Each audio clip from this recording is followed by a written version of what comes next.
Oh boy, grief is literally constant. I still am having trouble believing that my life has changed so drastically. I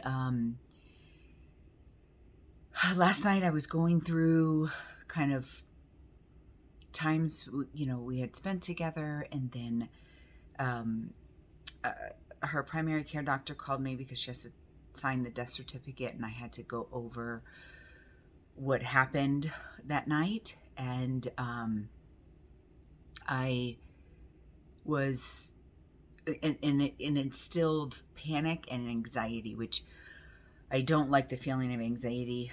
Um, and, I just kept, like, I would try to think about something else, and then the night or the morning just kept replaying in my head of me checking on her, and realizing now that she was probably already dead. That when I walked in the room and realized there was something wrong, and started doing CPR, and I mean, I just, these feelings, like I'm talking about it and almost in a numb way. And last night I cried a little bit and went back and forth, but um there are, when somebody says there are no words to explain the pain and the feelings associated with losing a child, or or any kind of traumatic loss, it's true. There's literally no words in the English language. And I was actually thinking about just spiritually, and what this means to my relationship with God. And I was, thinking about how there's,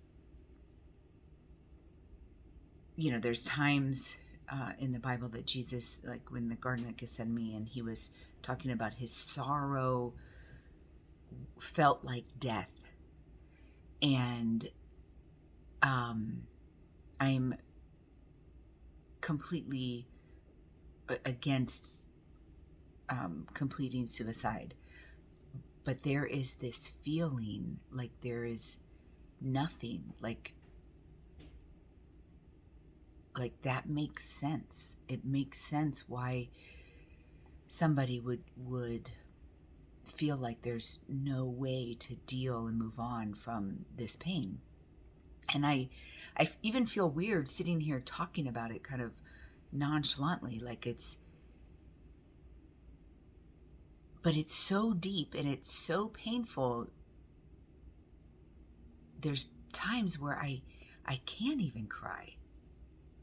And I think, like, crying doesn't even seem like enough, and it's just, it's so much deeper than that. But I noticed that little things can make me easily frustrated or cry, right? And maybe it's like I need this little catalyst to open the floodgates to let some of these things out. I spent the weekend, really trying to work on some of the anger. I want to go into the new year not being angry at myself, not being angry at God, which is going to be hard because I've lost my children. But I don't want to be that angry person. And so I spent this weekend, working on that anger, punching a punching bag, doing these things to try to get this anger out.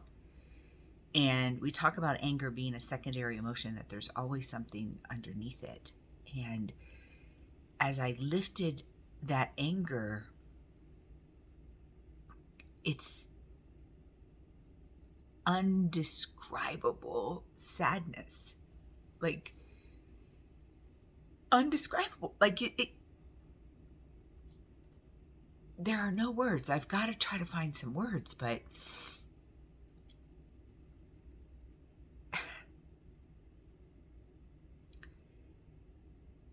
And so sometimes it's easier to just be angry, right?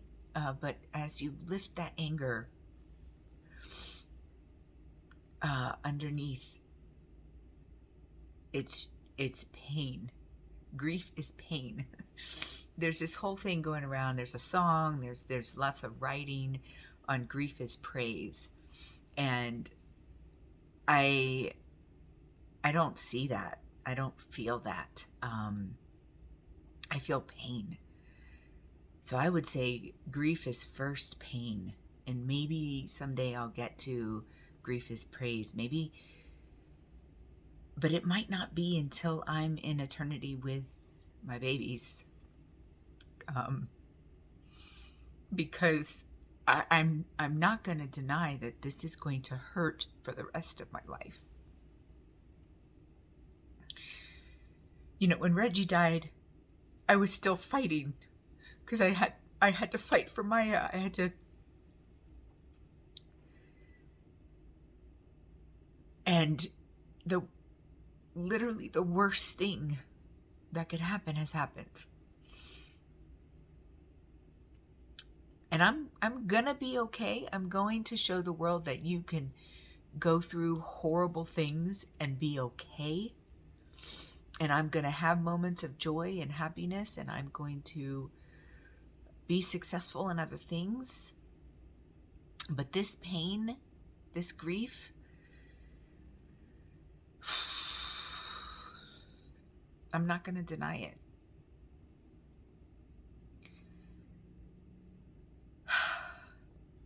So, grief is forever, likely. I've always said that the intensity and the frequency in which you have to grieve should decrease. But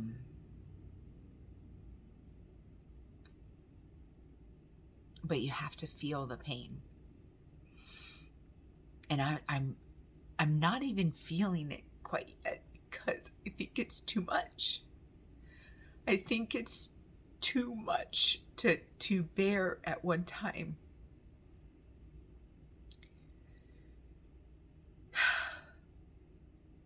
So today is officially 2 weeks from Miah's death. Finally getting the death certificate signed. She should be cremated this week. Whew. So I will continue to share my journey, my pain, and how I find joy.